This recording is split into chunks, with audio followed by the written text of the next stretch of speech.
बाबा बैजनाथ की देवघर नगरी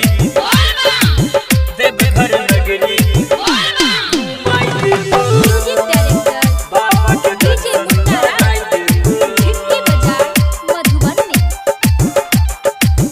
देवघर नगरी घुमाई देबो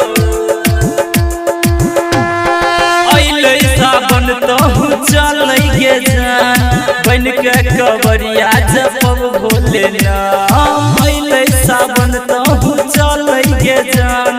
बन के कवरिया जपब भोले नाम देवघर नगरी घुमाई देबो बाबा के दर्शन कराई देबो देवघर नगरी घुमाई देबो जान गए हरी पीर चुड़िया किनाई देबो जान देवघर नगरी देवघर नगरी घुमाई देबो बाबा के दर्शन कराई देबो हे गे मिलल छै मौका चलै गई जानू करबै पूजा पाठ गए बाबा दरस लेल तरसैया नैना ताकै छली तहु बाट गए ताकै छली तहु हे गे मिलल छै मौका चलै गई जानू करबै पूजा पाठ गए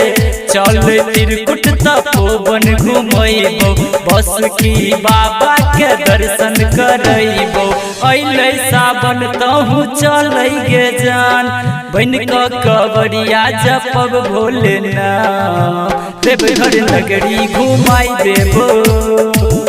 बाबा के दर्शन कराई देबो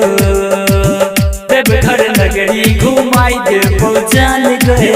हरी पीर चुड़िया किनाई देबो जान देवघर नगरी देवघर नगरी घुमाई देबो बाबा के दर्शन कराई देबो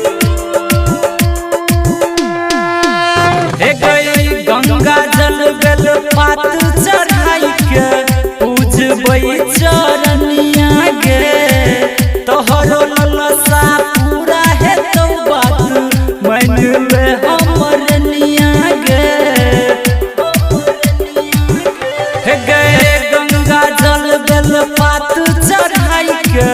पूजबै चरनिया गे